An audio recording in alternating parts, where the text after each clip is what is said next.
Tac là, ok. On finit d'envoyer les messages aux copains et j'arrive. Tac. Et tac, tac, tac, tac.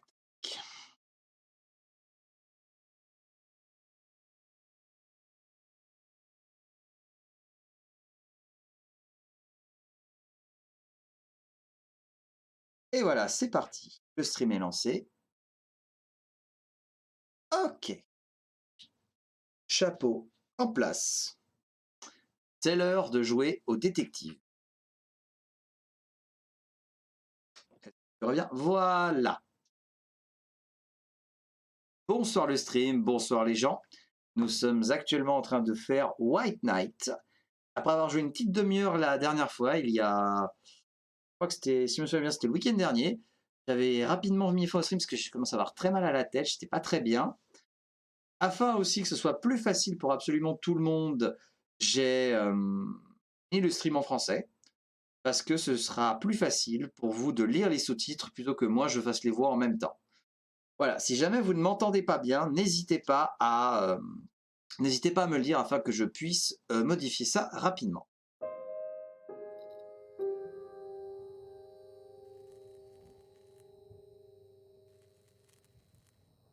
Donc on avait trouvé des allumettes. Apparemment, il y a un club avec une certaine Selena, donc le club de jazz, la fumée et le miroir, la fumée et les miroirs, et c'est uniquement en appuyant sur voilà qu'on peut allumer. Le jardin semblait dormir dans l'obscurité. Deux livres de science. Ok. On avait une photo avec une nonne, un garçon maudit, le garçon maudit. Ça, on avait lu le journal la dernière fois. La bibliothèque. On est fermé ici.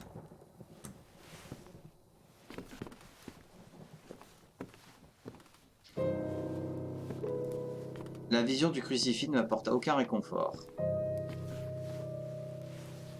L'armoire n'avait rien d'exceptionnel. Je peux pas la pousser à tout hasard.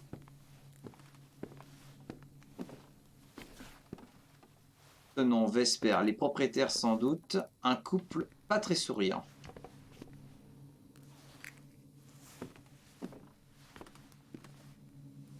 Un anonyme qui ne signifie rien pour moi en cet instant. On avait trouvé des traces de terre au sol.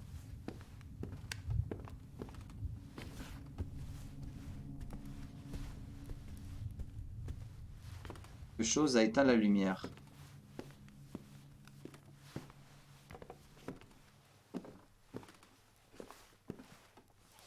paysage n'arrivait pas à m'apaiser, ouais. Voilà, merci.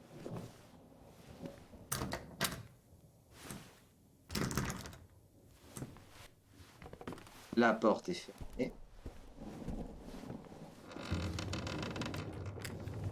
Ah.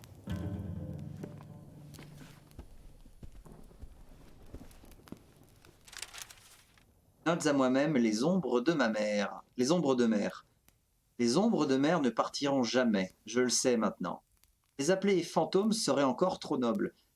Pourriture qui vit et prospère dans l'obscurité comme des mouches sur du fumier. Elles ne partiront pas tant que je suis encore en vie.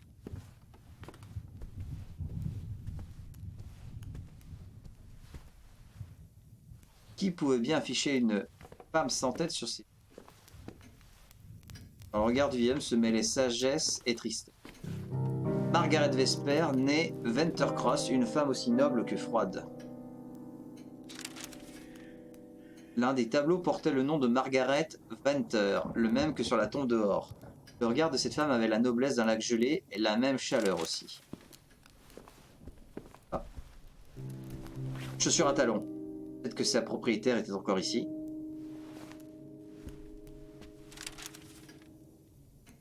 Je préférais ne pas y toucher. Margaret et Henri Vesper, deux étrangers jouant des rôles d'époux.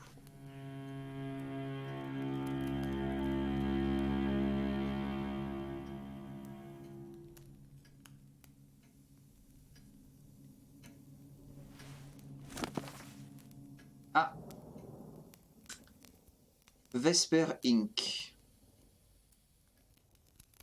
Et c'est ce bon vieux Boston, la maison du haricot et le code, je sais pas ce que c'est un nom de poisson, mais je sais pas lequel c'est en anglais. C'est là où les Lowells ne parlent qu'aux cabottes et où les cabottes ne parlent qu'à Dieu. L'héritage des Vespers, un cadeau du passé élu meilleure entreprise de l'année. Ah, donc c'est une ancienne grande fortune. Oh oh.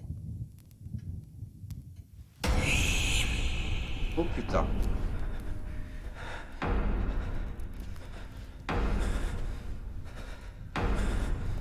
Oh putain.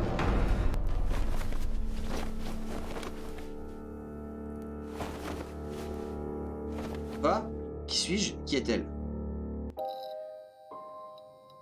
Ah ok, c'est va te faire foutre.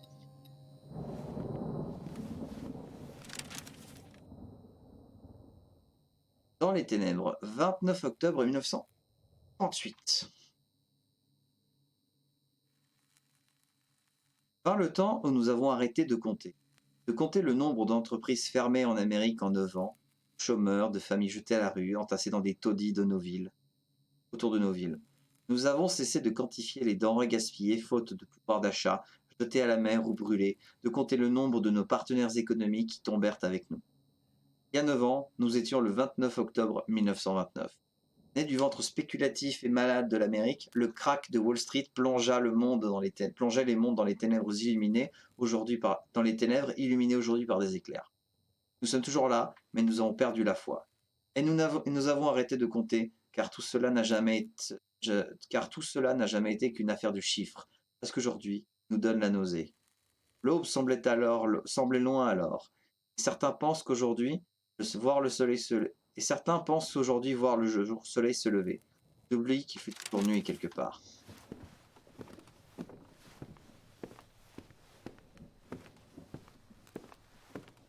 Pour le moment, on n'avait rien de plus.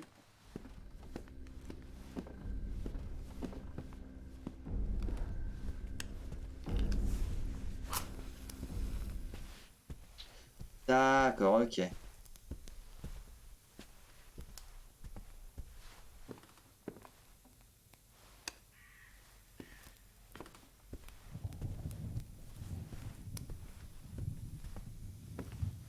Ah oui, c'est X pour.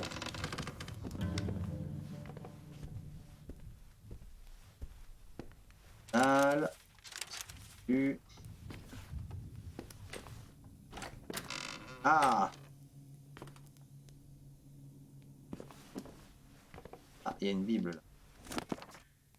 Et voici cette bonne vieille Boston. Patrie du haricot et de la morue. Ah, code, c'est la morue. Où les Lowells ne parlent qu'aux cabottes et les cabottes ne parlent qu'à Dieu.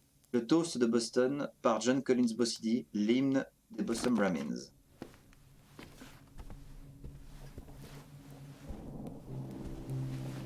Pas talent, peut-être que ça va être encore.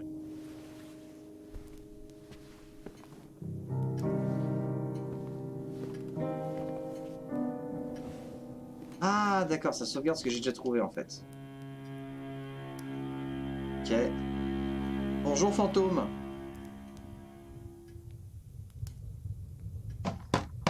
Deux secondes. Ah.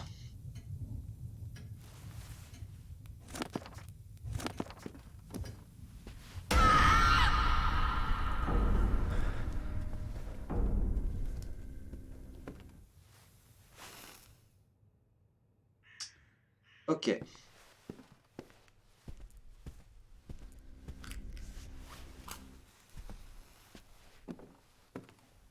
Alors par là.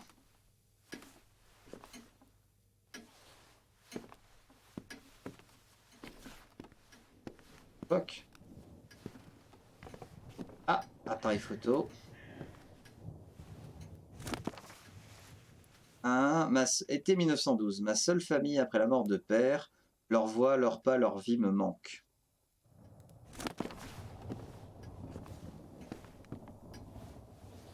Des allumettes.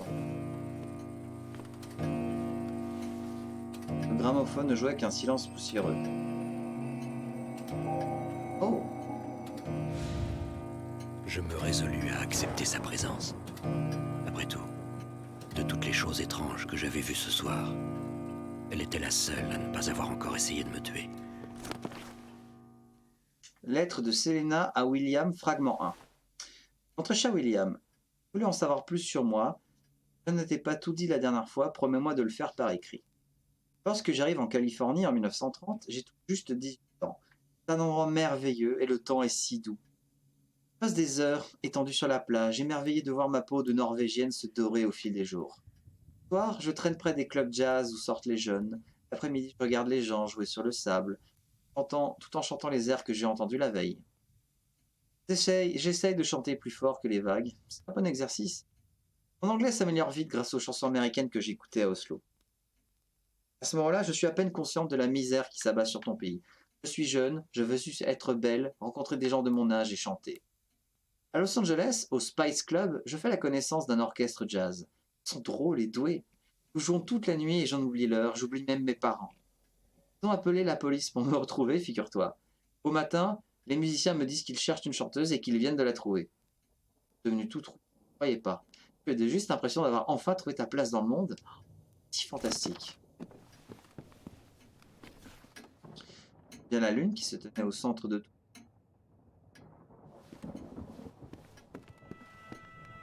Oh putain. Cette chose semblait sortie d'un conte pour gamins. Le genre d'histoire où les enfants sont dévorés par des folles qui vivent au fond des bois. De William Esper, fragment 12. 6 février 1932. De tous les bars que j'ai écumés, le Smoke and Mirror semble avoir été conçu pour moi avec un instinct de tailleur anglais. Ici, les gens sont calmes, mélancoliques, stagnent dans les remous de leurs cigarettes avec des airs de condamnés, misérables victimes que la crise a repoussées vers l'ombre. Malgré l'élégance du bar, on ne les rejette pas. On respecte leur droit à l'oubli. C'est un lieu pour disparaître. Trouver un recoin d'où j'observe leur va-et-vient, jusqu'à ce que le whisky m'entraîne vers mes propres habits. Chaque fois, c'est le groupe qui me rattrape. Ils sont bons. Leur musique est une larme qui s'étire dans le temps. C'est un jazz lent, et tout pour l'époque, ceux qui ont été laissés sur le quai. On m'a parlé d'une fille qui vient d'être recrutée pour chanter. Je ne pense pas que le groupe en ait besoin, mais on verra bien. Était-ce réel? Hallucination ou pas, j'essayais de ne pas y penser. Seul un fou peut penser des choses folles.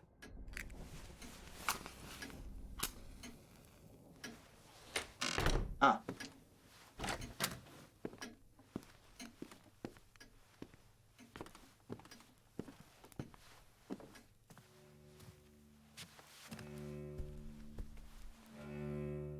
Solitude des soleils, de la poésie, la dernière chose dont j'avais besoin. Un paysage figé dans le temps, les visages autour ne valaient pas mieux.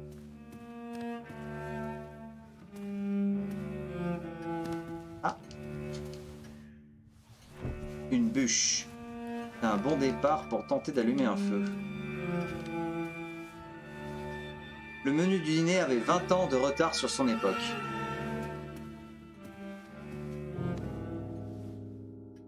Ah, il fallait que j'ai... Ah. Le feu pouvait être atténué, mais il fallait que je trouve du bois. Mais j'ai une bûche. Ah zut, il faut une autre bûche. Voilà. Ah bah cool.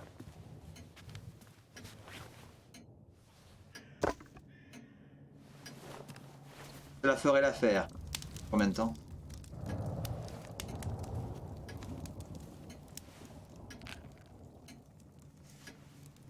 Je ramasse la bougie. Il y a un coffre. En appuyant plusieurs fois sur A. Voilà.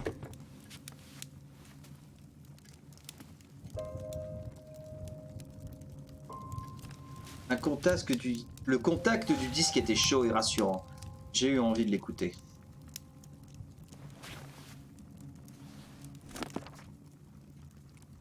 Lettre de Selena à William, fragment 2.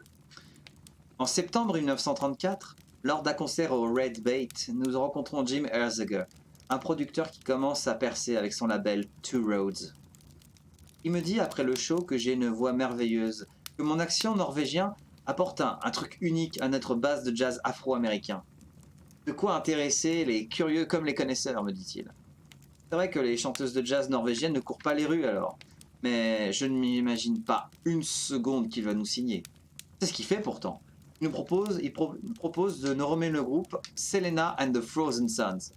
Je vais être payé pour chanter. Tout est tellement simple. Papa disait que le soleil de Californie pouvait faire pousser n'importe quoi.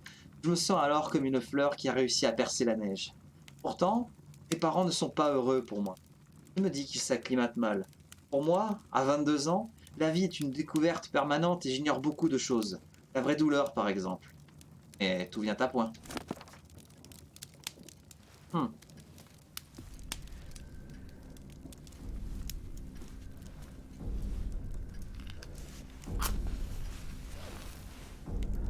Merde. Oh, le nul.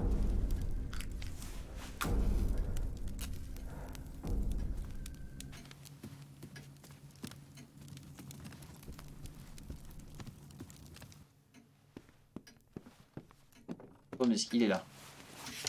Cette musique. Sa seule présence me redonna un peu d'espoir. Oh.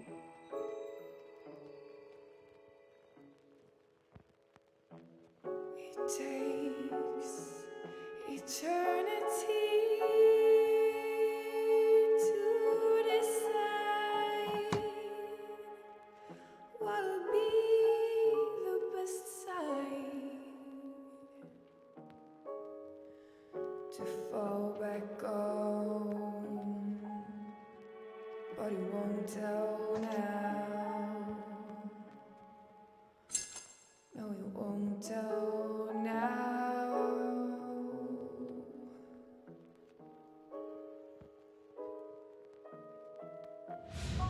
C'était elle, la fille du disque de jazz, Selena Sandvik. La Ah. clé qu'elle m'avait laissée était une invitation. Était-elle en train de m'aider? Ou est-ce que j'allais vers d'autres ennuis? Il fallait que je me concentre. Survivre est un job à plein temps. Pas le genre de job que vous voulez perdre. Le titre des soleils. Frozen Sons. Ah là. Cette clé, c'était une invitation. Mais pour quel autre monde?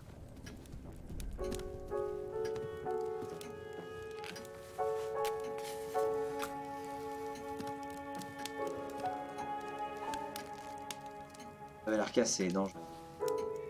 Monsieur Vesper, la gare brisée. La porte était ok, ok. La porte est bloquée, ok, ok.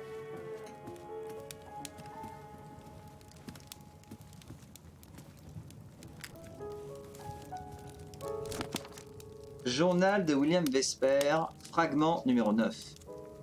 11 mai 1928. Déjà un an que Sarah est morte de pneumonie. Quelques mois à peine après l'attaque cardiaque qui a laissé Winterstone handicapé. Eh ben, y a pas que le crash boursier, dis donc, en 1928. Ils étaient mes deux seuls amis.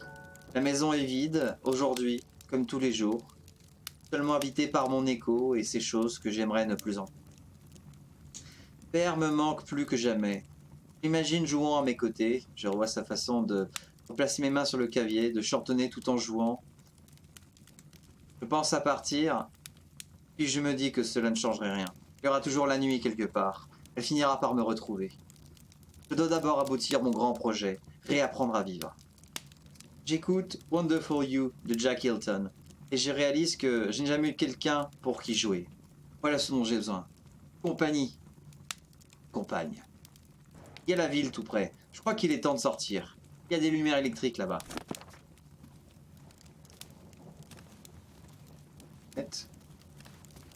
Une clé. Et il y avait une porte là-bas, près de la cuisine. Voilà. Ce n'est pas la bonne clé. Ah. Ah, qu'est-ce que... Ah, c'est le menu.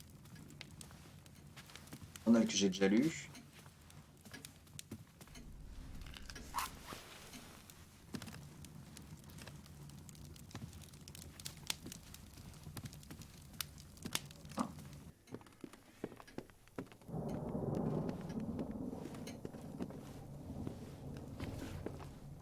Elle est encore là, elle?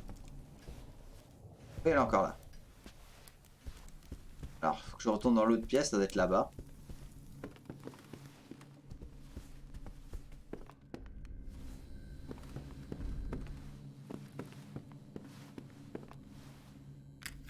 Ah, je peux pas faire grand chose dans le noir, mais je peux au moins ramasser ça.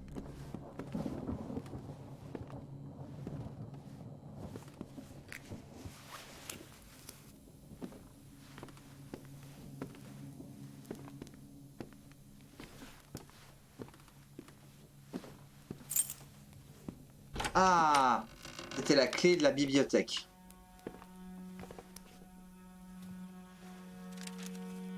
Note à moi-même. Les ombres fuient la lumière électrique. Ce soir, l'une des ombres de mer m'a surpris alors que j'entrais dans la bibliothèque.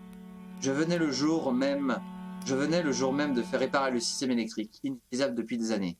Dans la panique, j'ai actionné une lampe. L'ombre s'est évaporée en poussant un cri. La lumière électrique les tue.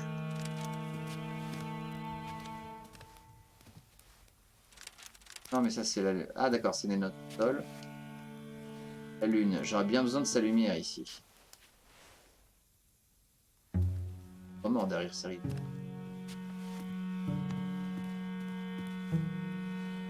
Les portraits balafrés n'étaient pas de ma décoration préférée. Ah, appareil photo. La mère des hommes, ma mère, tu me permets de rester homme.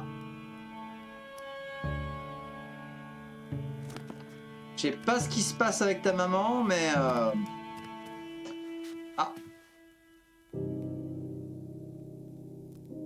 Maria. Ce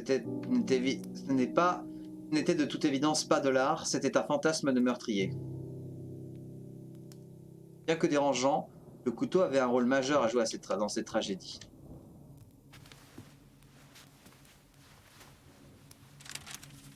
Note à moi-même, elle me poursuit. Sa voix me harcèle de reproches et d'insultes parce que je n'ai jamais été l'héritier qu'elle espérait. Margaret est encore plus nocive morte que vivante, et parce que je suis son fils, elle a toujours possédé les clés de mon esprit. Je suis désespéré. Comment tenir une morte à l'écart? 3 tombes, 3 noms. Marina, Irina, Virginia. Symboles géométriques, leur forme me donnait mal à la tête.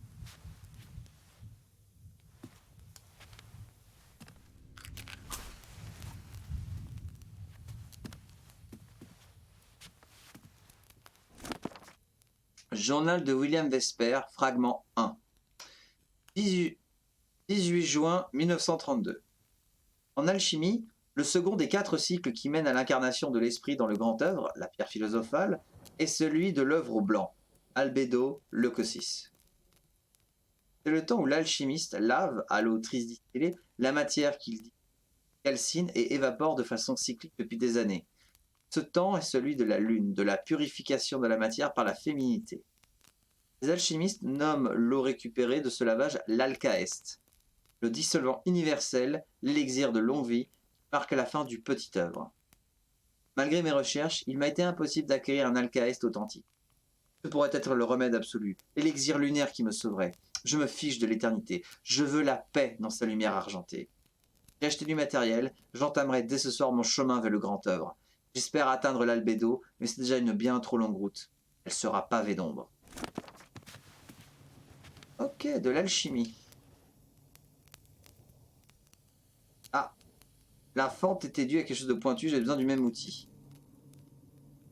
Portrait de femme, c'était comme une collection.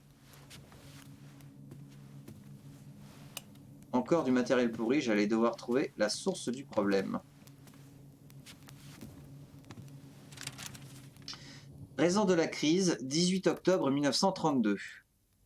La crise actuelle est une maladie capitaliste, un mal de spéculateur, une folie aveugle en 3 étapes. L'avarice, les richesses de la guerre, de la Grande Guerre, jalousement conservées depuis 1918 dans les coffres de ceux qui les possédaient, n'ont jamais profité à l'économie ni au peuple. 2. L'inexpérience. Une balance économique déjà mal en point qu'allait démolir la politique restrictive d'une banque fédérale trop jeune et trop frileuse. Troisièmement, la peur. En refusant d'accorder les fonds aux banques pour encourager la consommation, la Fed, la Banque fédérale, crée une pénurie de crédit, poussait les épargnants à retirer leur argent des banques, asphyxiant la totalité du système. L'hémorragie signait la mise à mort du système, soit le crack du 29 septembre. Il n'y avait rien d'irréversible ni d'impossible à corriger. Il fallait juste avoir le courage d'affronter le petit nombre d'hommes qui étaient en train de saccager l'Amérique. Le peuple devrait demander à M. Hoover où il était lorsque l'eau a commencé à inonder le navire.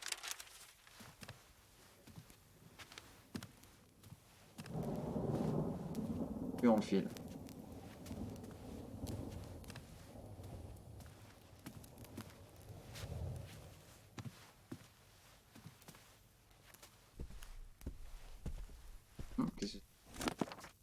Ah, Journal de Margaret, fragment 2. 12 décembre 1895. Qu'il se taise. Mon Dieu, c'est encore mon père. Non, qu'il redevienne comme avant. Que l'on retourne à la foire, aux courses, qu'il me dise le nom des chevaux qu'il connaît par cœur, qu'il me laisse parier et se moque un peu de moi lorsque je perds. Je veux qu'il me parle encore de notre famille, du courage de Kenneth Cross, qui a tenu tête aux Anglais pendant la révolte du Tea Party. Excusez-moi, chers viewers. De l'oncle Hardy, qui était capitaine sur un navire de guerre de l'Union pour combattre l'esclavagisme, du sénateur-poète Douglas Venter, de Tompkinstown, membre de l'Académie américaine des arts et des sciences. Grands hommes, des chevaliers, des intellectuels qui ont fait la gloire des Venter Cross. Mais de papa, qu'est-ce que l'on dirait?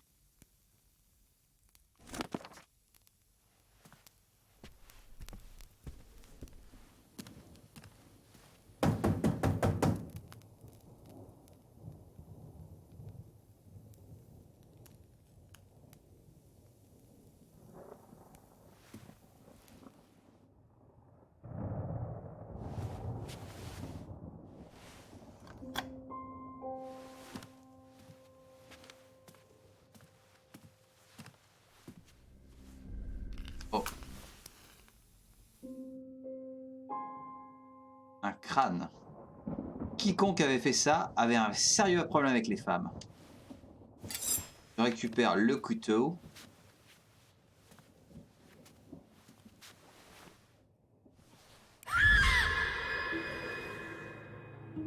L'électricité était une excellente amie qui se faisait rare.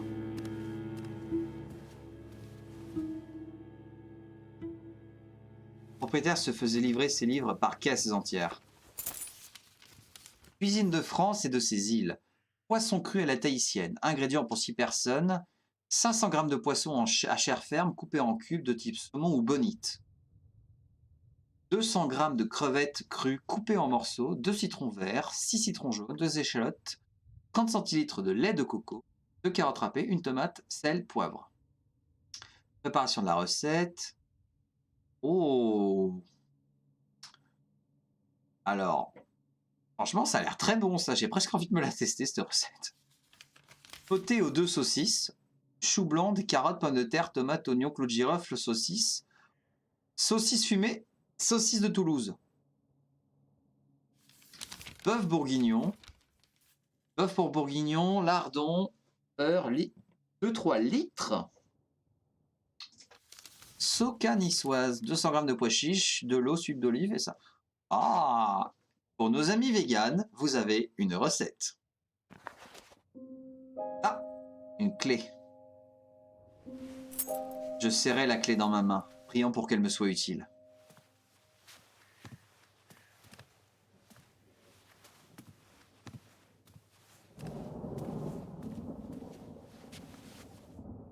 Des dessins mayas, sans doute. Le propriétaire semblait quelqu'un de cultivé.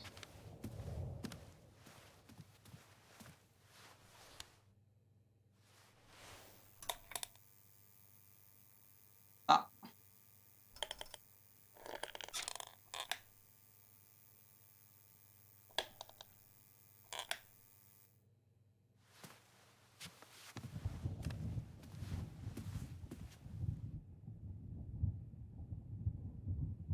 Irina.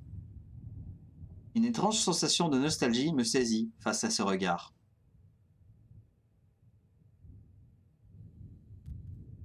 Ah!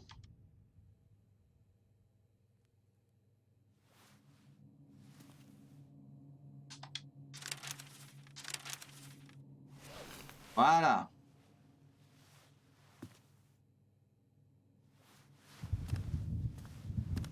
Sans rire.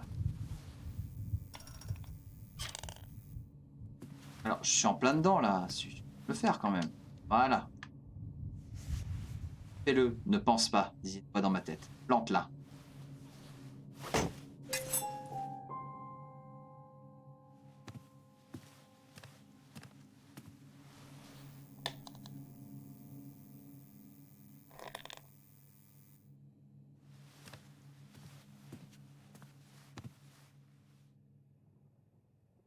Des portraits de femmes. C'était une collection.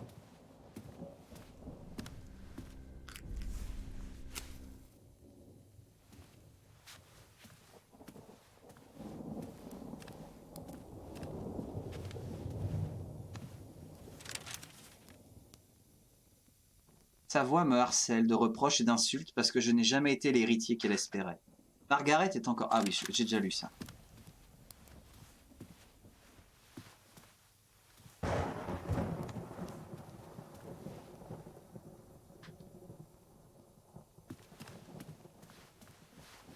La cuisine. Je retourne à la cuisine, j'ai trouvé une nouvelle clé. Ah d'accord, on peut accéder directement là.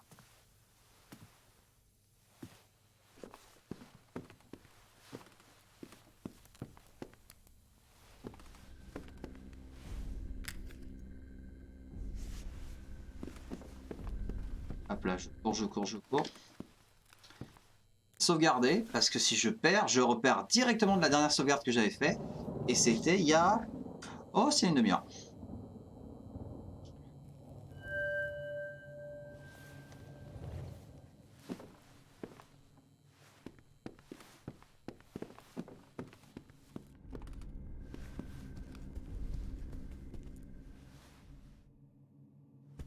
C'est par là.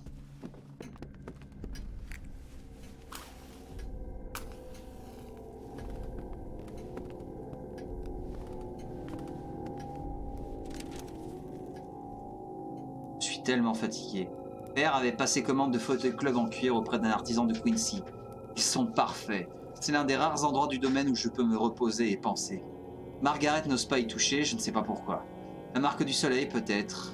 Est-ce que c'est lui qui l'avait rendu aveugle? Ah, je sais pas. Ah, je suis juste heureux qu'il soit là. Merci, père. Un exemplaire original de la partition du Clair de Lune de Debussy. Bel objet, ça. Était vidé de ses partitions de musique. 3 juillet 1929, journal de William Vesper, fragment 10. Je les regarde à travers les vapeurs de mon whisky.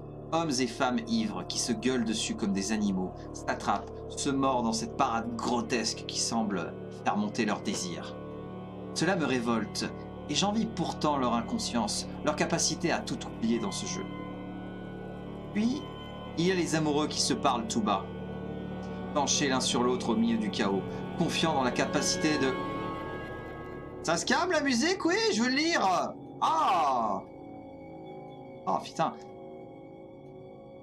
Il y a les amoureux qui se parlent tout bas, penchés l'un sur l'autre au milieu du chaos, confiants dans la capacité de leurs mots à trouver l'âme de l'autre. J'essaye de m'imaginer à sa place, à lui, accueillant ses paroles à elle. Que pourrait-elle me dire? Que répondrais-je? Lui dirais-je que je l'aime? Peut-être que je ne dirais rien, que je la frapperais. Je pourrais être son fils, leur fils à toutes.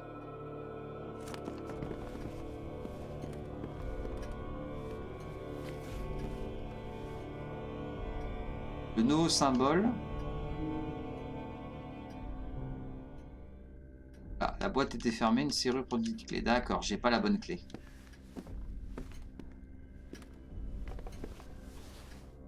Le globe était parcouru de marques et de notes illicites.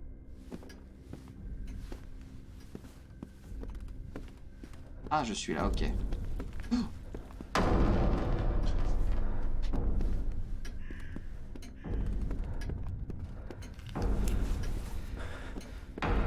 Ah putain, putain.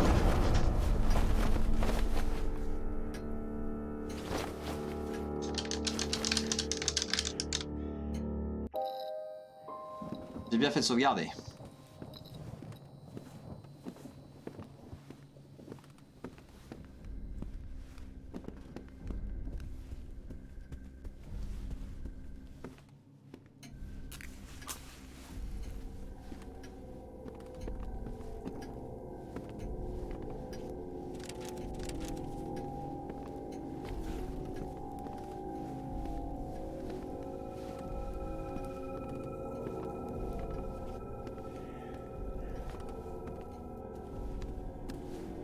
Oh oh.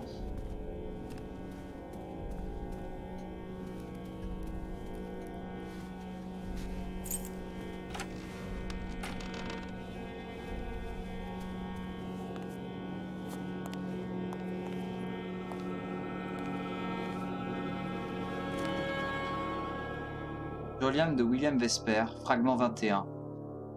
9 juillet 1922. Volstead Act. Voilà une semaine que Winterson n'a pu m'obtenir de Bourbon. Que la police a saisi la distillerie de Beckford, la ville est au régime sec. Je vais devoir faire passer des bouteilles d'alcool avec le prochain cargo qui partira d'Anang. L'alcool asiatique me détruit les boyaux, mais je n'ai pas le choix. Cela va prendre des semaines. Salauds de flics corrompus, ils dorment sur leurs deux oreilles. Personne ne sort de long pour les attaquer le nez venu. Paternalisme stupide et hypocrite. Et les pauvres, il leur reste quoi? Avant de vous préoccuper de ma santé, demandez-moi d'abord si je vais aller mieux. Je devrais sortir, essayer de trouver de nouveaux contacts. Mais les ombres me suivront, et en dehors, ne serait-ce qu'au volant, je ne sais pas ce qui pourrait se passer.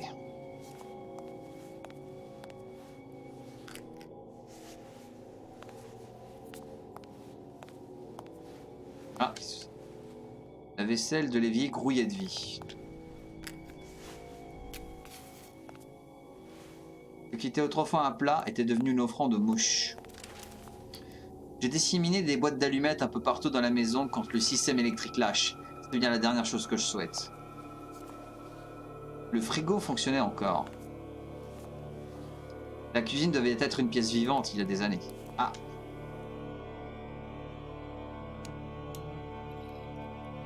Ah.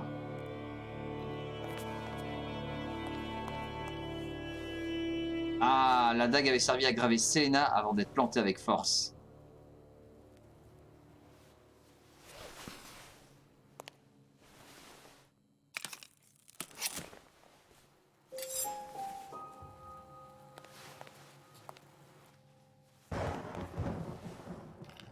Mhm.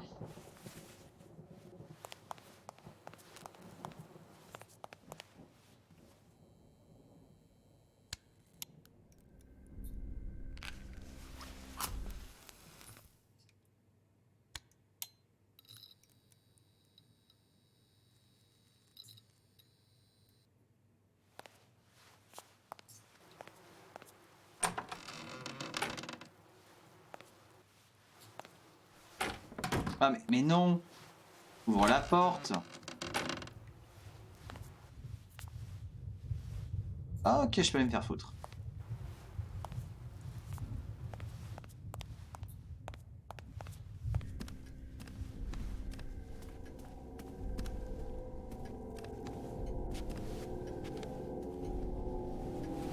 La porte était bloquée, ok.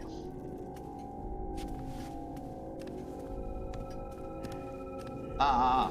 ah, ah. Oh putain.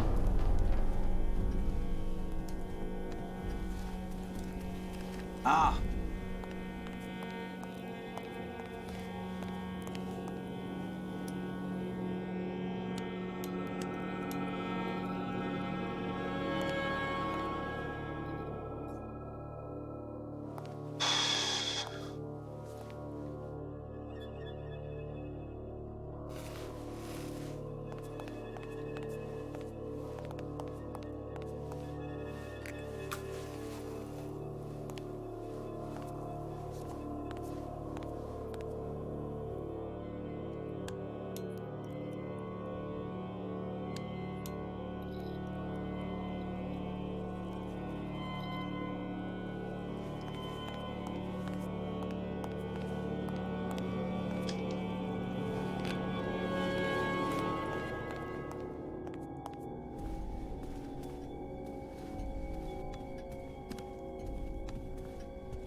Je suis censé passer où? Il n'y a pas d'autre chemin?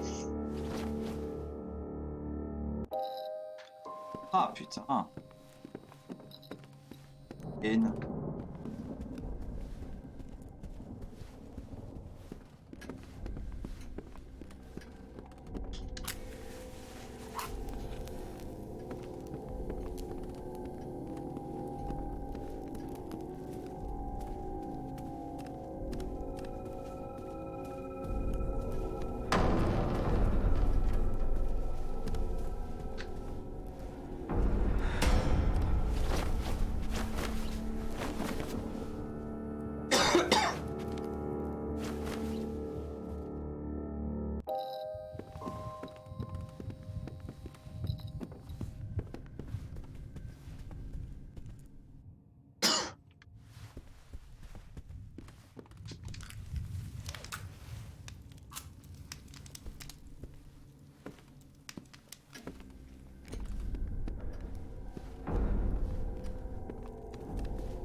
On entre dans la cuisine.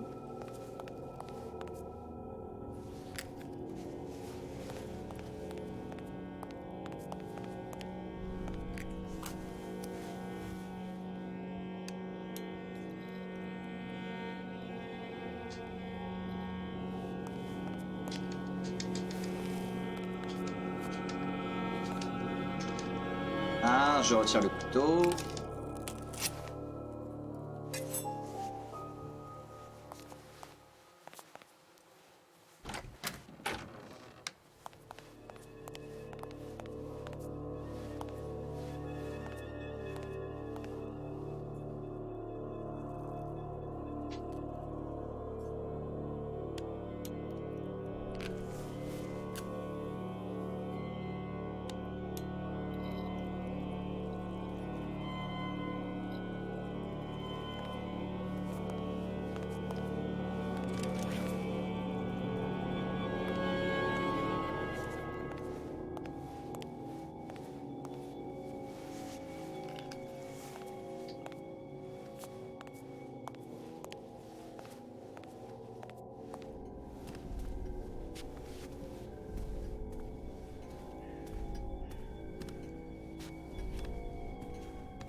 La porte est bloquée.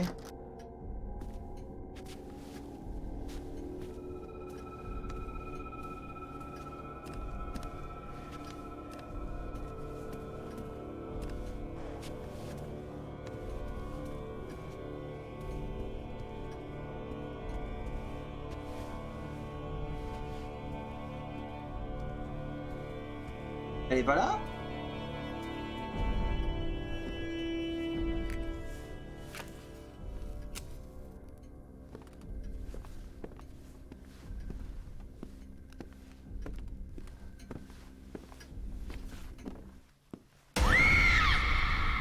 Non, non, non, non, non, non.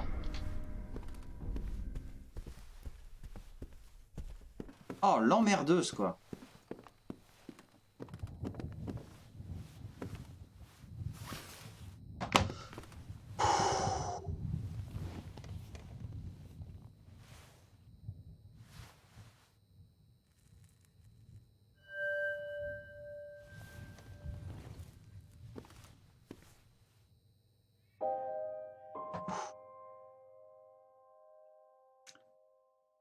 Allez YouTube, on va donc faire une petite pause, parce que ça fait maintenant 3/4 d'heure que l'on joue, et je pense que on va réserver la surprise de qu'est-ce que c'est le plantage de couteau la prochaine fois. Salut YouTube!